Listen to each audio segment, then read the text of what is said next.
Sushma from B pharm batch first semester.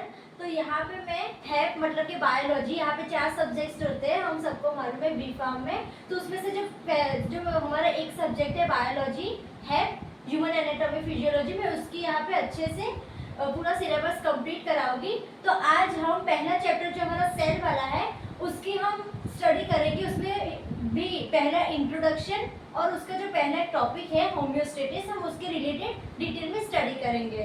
Okay, तो ठीक है, हम स्टार्ट करते हैं इंट्रोडक्शन से। तो यहाँ पे मेनली इंट्रोडक्शन में पहले तो यहाँ पे डेफिनेशंस आती है और उसके कुछ टाइप्स आते हैं, तो हम सबको मालूम है। ठीक है, तो हम यहाँ पे स्टार्ट करते हैं anatomy. We all know anatomy क्या होती है। ठीक है, ये इंट्रोडक्शन है। 4 चीजें यहाँ पे हम डिटेल में नहीं पढ़ने वाले हैं क्योंकि ये सबके नोट्स में प्रेजेंट होती है। ये 2-2 मार्क्स में जनरली पूछा जाता है और बहुत इजी होता है। ठीक है, तो एक बार मैं फिर तो भी एक बार ऊपर से समझा लूंगी और इसके कुछ टाइप्स है वो भी हम देख लेंगे। ठीक है, एनाटॉमी होता है, फिजियोलॉजी होता है यहाँ पे। ठीक है, फिर यहाँ पे हमारा होता है स्ट्रक्चरल ऑर्गेनाइजेशन, स्ट्रक्चरल ऑर्गेनिज्म। ठीक है, स्ट्रक्चरल ऑर्गेनिज्म। फिर यहाँ पे हमारा आता है basic components, basic life components. ठीक है,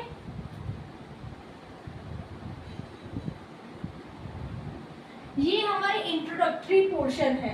ठीक है, तो यहाँ पे इसके अंदर 6 टाइप्स होते हैं। टाइप्स के नाम बता दूंगी, ये भी 6 टाइप के होते हैं और इन दोनों की डेफिनेशन और कुछ एग्जांपल्स होते हैं, कुछ टाइप्स होते हैं। ठीक है, पहले एनाटॉमी की बात करते हैं। ये क्या होते हैं, ये हमारा स्ट्रक्चर होता है। ठीक है, बायोलॉजिकल ब्रांच का एक पोर्शन होता है जो डील करता है, किसके डील करता है, ये डील्स विद स्ट्रक्चर। ठीक है, स्ट्रक्चर पे डील्स करता है ऑफ डिफरेंट बॉडी पार्ट्स। ठीक है, डिफरेंट बॉडी पार्ट्स।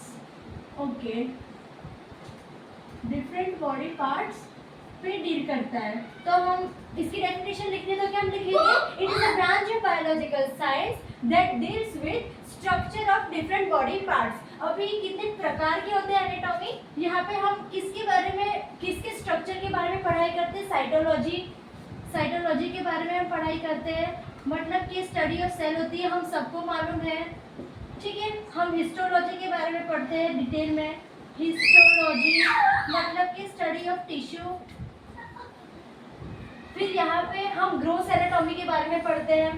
ठीक है, ग्रोस एनाटॉमी जो भी स्ट्रक्चर नेकेड आइज से हमें दिखाई देती है, हाँ ये स्टमक का स्ट्रक्चर है, किडनी का स्ट्रक्चर है, उसके बारे में पढ़ाई करते हैं। ठीक है, जो भी नेकेड आइज से हमें दिखाई देती है, ग्रोस एनाटॉमी की पढ़ाई करते हैं। माइक्रोस्कोपिक एनाटॉमी की पढ़ाई करते हैं। ठीक है, माइक्रोस्कोपिक एनाटॉमी की पढ़ाई करते हैं, माइक्रोस्कोपिक लेवल की पढ़ाई। ठीक है, तो ये हमारी होगी एनाटॉमी, सिंपल बेसिक, कुछ उसके एग्जांपल्स। अभी फिजियोलॉजी भी ऐसा ही होता है। एक बार फिजियोलॉजी का थोड़ा सा देख लेते हैं, क्या होती है फिजियोलॉजी। ओके, फिजियोलॉजी तो this is also branch of biological science but it deals with, ये डील्स करती है फंक्शन एंड मैकेनिज्म पे। ठीक है, डिफरेंट बॉडी पार्ट्स। तो ये फंक्शंस प्लस मैकेनिज्म्स पे डील करती है डिफरेंट बॉडी पार्ट्स। यहाँ पे हमारा पूरा ह्यूमन फिजियोलॉजी आता था 11th में, बस ये इसी की रिलेटेड ये पूरी जानकारी देता है। तो क्या क्या होता है, कौन से फिजियोलॉजी हमें मालूम होती है। यहाँ पे रेस्पिरेटरी फिजियोलॉजी होती है। ठीक है, रेस्पिरेटरी फिजियोलॉजी यहाँ पे एक्सक्रीटरी फिजियोलॉजी। रेस्पिरेटरी फिजियोलॉजी हम सबको मालूम है, लंग्स के रिलेटेड यहाँ पे पूरी की पूरी जानकारी देती है।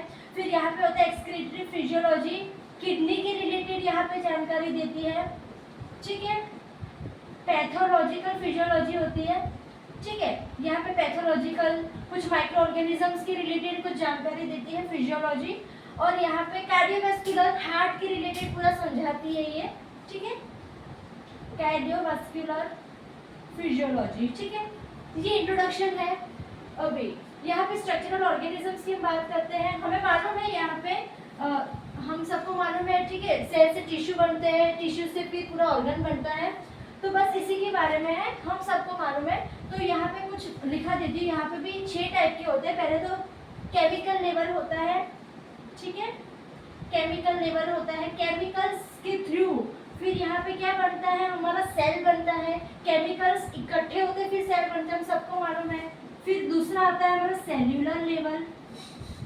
फिर तीसरा यहाँ पे आता है सेम टाइप के टिश्यू जिसके सेम फंक्शंस हो वो इकट्ठे होते हैं और फिर एक पर्टिकुलर टिश्यू बनती है।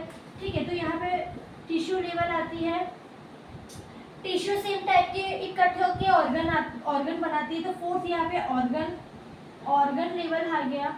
ठीक है, फिर ऑर्गन लेवल से यहाँ पे एक पूरा एक मैकेनिज्म बनता है। ठीक है, फिर ऑर्गन इकट्ठे होकर यहाँ पे ऑर्गेनिज्म लेवल बनाता है। ठीक है, we all know organism level बनाता है। तो ये हमारा स्ट्रक्चरल ऑर्गेनिज्म हो गया। ठीक है, फिर इसके बाद यहाँ पे 6 बेसिक टाइप कंपोनेंट्स के बारे में पढ़ते हैं। ये इंट्रोडक्शन है। ठीक है, तो यहाँ पे बेसिकली क्या होता है, इसके 2-2 मार्क्स में क्वेश्चंस पूछते हैं जनरली एग्जाम्स में। तो यहाँ पे कौन से 6 इंपॉर्टेंट बेसिक कंपोनेंट्स होते हैं, यहाँ पे हम इसकी बात करते हैं। ठीक है, नंबर 1 वी ऑल नो, यहाँ पे पहले तो हमारा मेटाबॉलिज्म होता है। मेटाबॉलिज्म ये फर्दर सब डिवाइडेड होता है यहाँ पे 2 टाइप में, कैटाबॉलिज्म एंड एनाबॉलिज्म। फिर उसके बाद सेकंड यहाँ पे होता है रेस्पिरेशन होता है। तीसरा यहाँ पे कौन सा इम्पोर्टेंट कंपोनेंट होता है लाइफ के रिलेटेड, तो यहाँ पे रिप्रोडक्शन होता है। ठीक है, तीसरा रिप्रोडक्शन हो गया। चौथा यहाँ पे रिस्पॉन्सिवनेस हो गया, रिस्पॉन्सिवनेस। ओके, फिर 5th and 6 यहाँ पे मूवमेंट एंड ग्रोथ आती है। We all know movement and growth. इसके रिलेटेड 2 मार्क्स में क्वेश्चन जनरली पूछे जाते हैं। कौन से बताओ, कौन से 2 लाइफ कंपोनेंट्स होते हैं, 6 लाइफ कंपोनेंट्स होते हैं। तो ये इंट्रोडक्टरी पोर्शन था, तो अच्छे से नोट्स में यहाँ पे मिलते ही है, तो इजी। अभी यहाँ पे हमें डिटेल में कौन सी स्टडी करनी है, तो आज हम डिटेल में एक टॉपिक के रिलेटेड एकदम अच्छे से स्टडी करेंगे, हम अभी बताएंगे।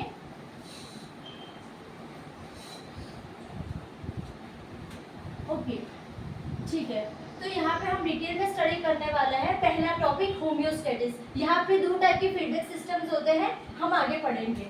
ठीक है, तो यहाँ पे होम्योस्टेटिस के बारे में अच्छे से ये डिटेल में पूछे भी जाते हैं। 10 मार्क्स का जनरली क्वेश्चन आता है यहाँ पे होम्योस्टेटिस। चलो देखते हैं क्या होता है होम्योस्टेसिस। ओके, तो जनरली हमारे बॉडी के अंदर ये एक प्रकार का प्रेजेंट होता है। इसके अंदर 2 फीडबैक सिस्टम्स होते हैं, अभी हम आगे पढ़ेंगे। ये जनरली क्या करता है, कोई भी चेंज आता है ना हमारे इंटरनल एनवायरनमेंट ऑफ बॉडी के अंदर, तो उसको ये नॉर्मलाइज कर देता है, उसको रिवर्स बैक कर देता है नॉर्मल बॉडी कंडीशन के अंदर। ठीक है, अभी कैसे करता है, ये किस तरीके से बनाता है हम देखते हैं। होम्योस्टेटिस देख सकते हैं यहाँ पे, इसके अंदर ही 2 वर्ड छुपे हैं। ठीक है, होम्यो एंड स्टेसिस। होम्यो का मतलब होता है कांस्टेंट। ठीक है, कांस्टेंट या फिर सेम या फिर इक्विलिब्रियम। इक्विलिब्रियम मतलब के नॉर्मल कंडीशन। ठीक है, इक्विलिब्रियम। ओके, स्टेटिस नाम से ही पता चलता है, स्टेसिस स्टेट। ठीक है, स्टेट। ओके, ये क्या करती है, जैसे कि मैंने अभी बताया, कोई भी चेंज होती है उसको ये कांस्टेंट सेम इक्विलिब्रियम कंडीशन में लाके रखती है। कौन सा change, internal environment of the body का चेंज। ठीक है, अच्छा, इसकी डेफिनेशन इजी होती है, क्या होती है होम्योस्टेटिस। ओके, सो इट नॉर्मलाइजेस और रिवर्स बैक करती है अगर कोई चेंज आता है तो। ठीक है, इट नॉर्मलाइजेस और reverse back the change that has been taken place in the internal environment of the body. Internal environment of body। कैसे ये जो चेंज होता है उसको रोकता है, बाय मेंटेन करता है। ठीक है, मेंटेन करता है, बैलेंस करता है हमारा केमिकल चीजों को जो कि बॉडी के अंदर ऑलरेडी प्रेजेंट होता है। तो हम लिखेंगे बाय मेंटेनिंग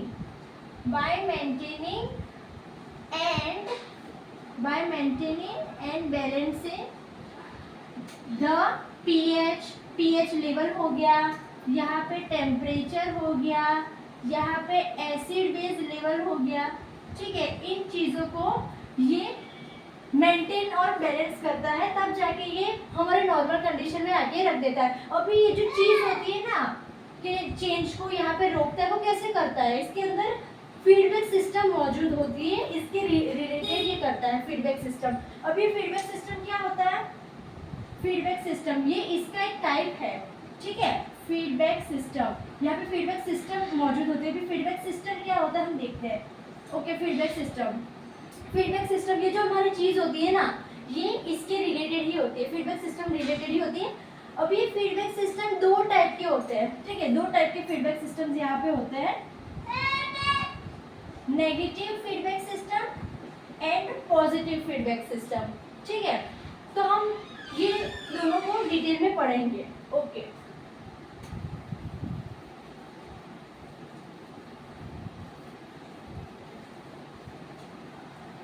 अच्छा, तो एक्चुअली ये जो फीडबैक सिस्टम होते हैं ना, उसके अंदर 3 कंपोनेंट्स होता है, जिसकी वजह से ये जो चीज होती है वो कर पाता है, ठीक है। फीडबैक सिस्टम, इसके अंदर 3 कंपोनेंट्स होते हैं, ठीक है, 3 कंपोनेंट्स होते हैं। पहले कंपोनेंट होता है रिसेप्टर, दूसरा कंट्रोल सेंटर और तीसरा इफेक्टर, ठीक है। चलो पहले हम रिसेप्टर के बारे में देखते हैं, क्या करता है रिसेप्टर, नाम से ही पता चलता है रिसेप्टर, ठीक है। तो रिसेप्टर क्या करता है, ये डिटेक्ट करता है, पहले तो स्टिमुलेशन होती है, स्टिमुलेशन मतलब कि कहीं दर्द हुआ, कहीं जलन हुआ, ठीक है, कहीं हमें इरिटेशन हुआ, तो वो स्टिमुलस होता है। स्टिमुलस के बाद ये एक रिसेप्टर होता है, ये कंपोनेंट होता है, ये क्या करता है, ये डिटेक्ट करता है, किसको डिटेक्ट करता है, जो भी हमें स्टिमुलेशन हुआ है उसको डिटेक्ट करता है। तो इट डिटेक्ट्स और मॉनिटराइज करता है, इट डिटेक्ट्स और मॉनिटर्स द चेंजेस, ठीक है, the changes that has been taken place in the internal environment of body, ठीक है। ये पहचान लेगा, हाँ ये होया है इसके अंदर, ये तो ये डिटेक्ट करेगा। दूसरा इसका काम है, तो फिर इसने डिटेक्ट तो कर लिया, अब ये चीज पहुंचानी है उसको कंट्रोल सेंटर में, मतलब कि ब्रेन तक पहुंचानी है, तो ये क्या करेगा, ये नर्व इम्पल्स भेजेगा, ठीक है, in the form of nerve impulse, ये सिग्नल भेजेगा। तो इनपुट सिग्नल भेजेगा, क्योंकि ये रिसेप्टर है, पहला सिग्नल भेजेगा तो ये इनपुट सिग्नल होगा। तो हम यहाँ पे लिखेंगे ये सेंड करता है, दूसरा function it sends the signal, मतलब input signals to the brain. Brain यहाँ पे क्या होता है, कंट्रोल सेंटर होता है ब्रेन, ठीक है, we all know control centre होता है। ओके, ये फंक्शन है रिसेप्टर का, पहला कंपोनेंट का है फीडबैक सिस्टम का, भी दूसरा कंपोनेंट, 3 कंपोनेंट होता है ना, पहला खत्म हुआ, भी दूसरा, इसने भेजा input signal control centre brain में, अब ये ब्रेन दूसरा है, दूसरा कंट्रोल सिस्टम है, ठीक है, कंट्रोल सेंटर, ये दूसरा कंपोनेंट है। तो इसने सिग्नल भेजा, तो ये भी सिग्नल को रिसीव करेगा, तो क्या करेगा, इट रिसीव्स, पहला इसका जो फंक्शन है, it receives the input signal, receive करेगा इनपुट सिग्नल, और ये दूसरा फंक्शन ये आउटपुट सिग्नल जनरेट करेगा और भेजेगा इफेक्टर को, ठीक है। तो ये क्या करेगा दूसरा function, it generates the output signal, it generates the output signals।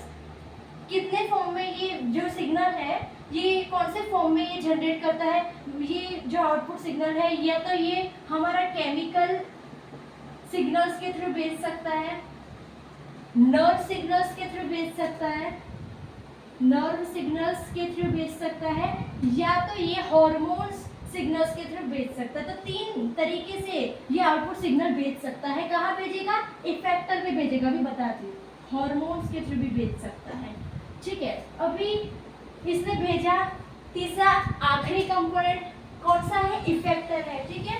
Effector की बात करते हैं हम, इफेक्टर, तो ये यहाँ पे रिसीव करेगा आउटपुट सिग्नल, ठीक है। तो पहला इसका काम हो गया, receives, it receives output signals from the brain and ये क्या करता है, रिस्पॉन्ड देता है, रिस्पॉन्स देता है कमांड को, जो कि कंट्रोल सेंटर ने भेजा था। तो उसका दूसरा फंक्शन हो गया रिस्पॉन्स देना, ठीक है। रिस्पॉन्स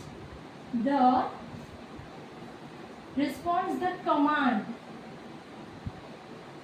ऑफ कंट्रोल सेंटर या फिर ब्रेन।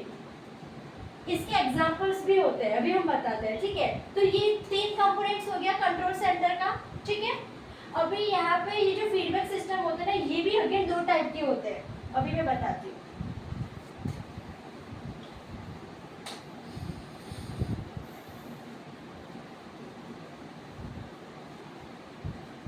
ओके, ये जो फीडबैक सिस्टम होते हैं वो 2 टाइप के होते हैं, मैंने पहले भी बताया था।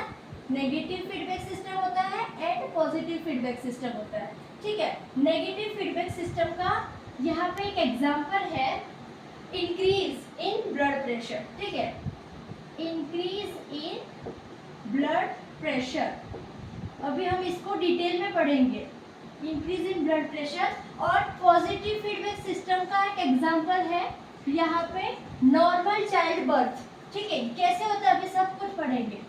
Normal child birth. अच्छा, अभी नाम से ही पता लग रहा है यहाँ पे नेगेटिव फीडबैक सिस्टम। तो क्या करता है, नेगेटिव मतलब कम होना, तो जो भी चेंज होता है ना इंटरनल बॉडी एनवायरनमेंट का, उसको ये कम कर देती है, वो चेंज को वो डिक्रीज करती है, कम करती है नेगेटिव के थ्रू, ठीक है। नेगेटिव मतलब कम करना, तो ये क्या करती है, decreases the change that has been take place in the internal body environment, ठीक है। it decreases the change।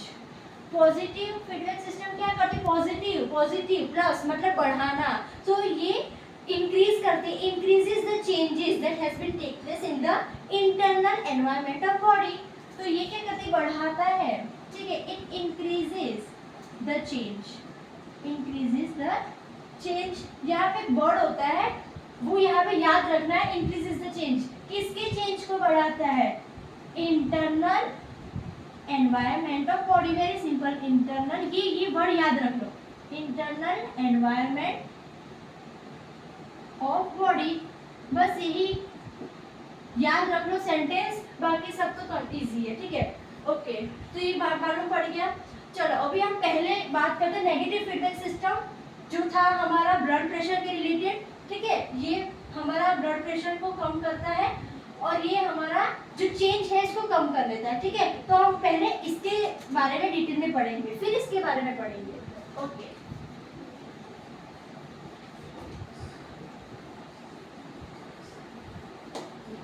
Okay, तो यहाँ पे हम बात करते हैं ब्लड प्रेशर के रिलेटेड, ठीक है। ब्लड प्रेशर के रिलेटेड मतलब कि क्या करता है, ब्लड प्रेशर को ये कम कर देता है। तो स्टार्टिंग में यहाँ पे क्या होता है, एग्जाम्पल होता है ना नेगेटिव फीडबैक सिस्टम का, so it decreases the blood pressure. कैसे करता है ये, पहले तो यहाँ पे स्टिमुलाई आता है, ठीक है। स्टिमुलाई कैसे आता है, यहाँ पे पहले हम संदेशा कहते हैं ना, तो पहले बॉडी के थ्रू संदेशा आता है, स्टिमुलाई आता है। कौन सा स्टिमुलाई आता है, स्टिम्युलस, यहाँ पे स्टिम्युलस आता है। क्या होता है यहाँ पे, पहले यहाँ पे इंक्रीज हो जाता है ब्लड रेट, हार्ट रेट का, increases in the heart rate यहाँ पे बढ़ जाती है। इसके वजह से यहाँ पे ब्लड वेसल्स, यहाँ पे जो ब्लड प्रेशर है वो भी बढ़ जाती है। So increases in the blood pressure, ठीक है, increases in the blood pressure. ये क्या हो गया, ये चेंज हो गया, ये इंटरनल बॉडी का चेंज है, ठीक है। अभी ये काम है हमारा नेगेटिव फीडबैक सिस्टम की बात करते हैं, क्या काम करती है, ये जो बढ़ा ना ब्लड प्रेशर को, वो ही कम कर देगी। नेगेटिव फीडबैक सिस्टम कैसे कम करेगी, ये हमारा चेंजेस है इसको नॉर्मल करना है, ठीक है। तो अभी यहाँ पे ये स्टिमुलस का काम तो हो गया, इसने संदेशा पहुंचा दिया कि ये हार्ट रेट बढ़ा देगा, इसकी वजह से ब्लड प्रेशर बढ़ जाएगा। अभी 3 कंपोनेंट्स पढ़े, उसमें से पहला कंपोनेंट यहाँ पे क्या आता है, रिसेप्टर। अभी रिसेप्टर डिटेक्ट करेगा ये चेंज को। अभी ये पहला, ये स्टिमुलस हो गया, अभी पहला हमारा क्या होता है कंपोनेंट, रिसेप्टर, ठीक है। रिसेप्टर यहाँ पे क्या करती है, यहाँ पे एक्चुअली रिसेप्टर है तो इसका नाम होता है बैरो रिसेप्टर। तो यहाँ पे बैरो रिसेप्टर एक्टिवेट हो जाता है, बैरो रिसेप्टर एक्टिवेट्स बैरो रिसेप्टर एक्टिवेट्स हो जाता है, प्लस इसका क्या काम था रिसेप्टर का, ये सिग्नल भेजता है, कौन सा सिग्नल, इनपुट सिग्नल भेजता है, कहाँ भेजता है, कंट्रोल सेंटर यानी कि ब्रेन के पास भेजता है ये सिग्नल, प्लस बैरो रिसेप्टर यहाँ पे एक्टिवेट हो जाता है और ये इनपुट सिग्नल भेजता है, मतलब it sends input signal to brain के पास पहुंचाता है, कैसे पहुंचाता है, थ्रू नर्व इम्पल्सेस के थ्रू, नर्व्स के थ्रू वो ब्रेन के पास पहुंचाता है, सो थ्रू नर्व इम्पल्स के थ्रू ये इनपुट सिग्नल भेजता है, ठीक है, नर्व इम्पल्स। ओके, इसका काम खत्म हो गया, ठीक है, इसने डिटेक्ट कर दिया ये वाले स्टिमुलस को, डिटेक्ट कर दिया ये वाले चेंज को और उसने अपना काम कर दिया, इनपुट सिग्नल भेज दिया ब्रेन के पास, इसका काम खत्म।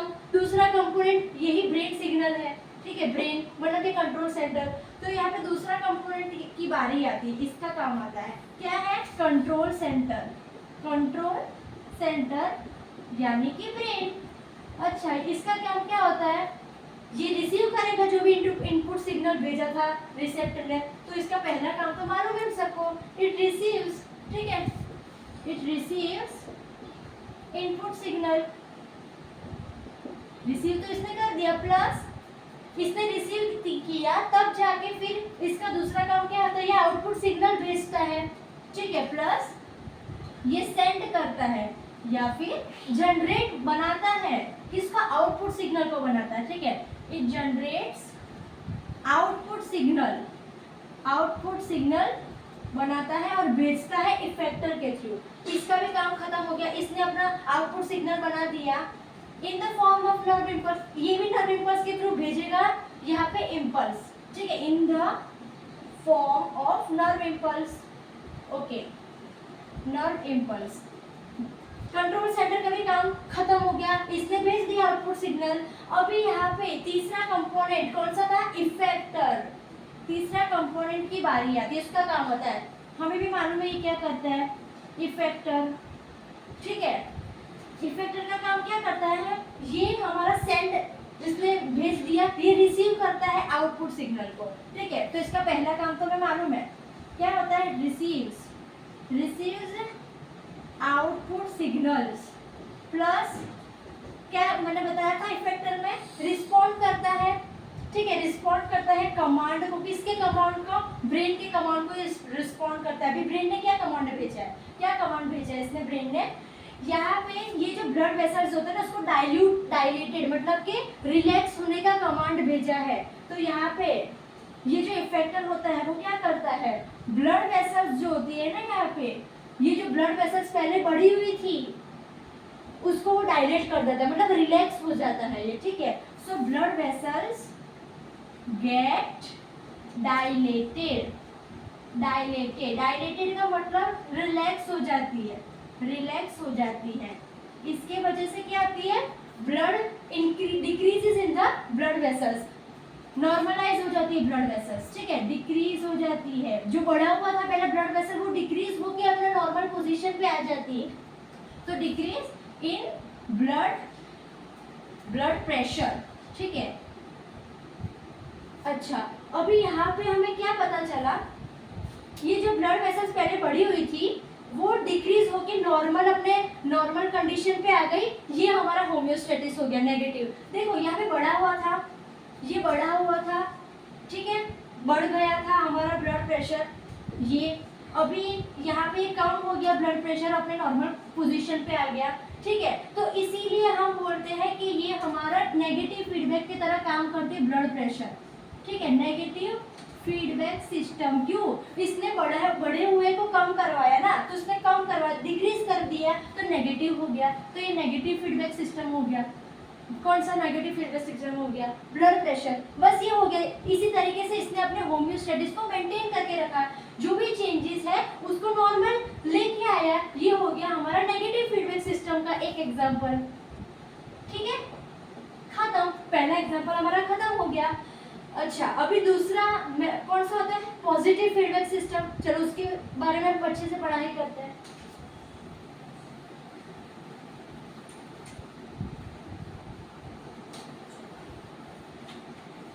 ओके, अच्छा, सेकंड पॉजिटिव फीडबैक सिस्टम, इसका क्या एग्जांपल है? नॉर्मल चाइल्ड बर्थ, ठीक है।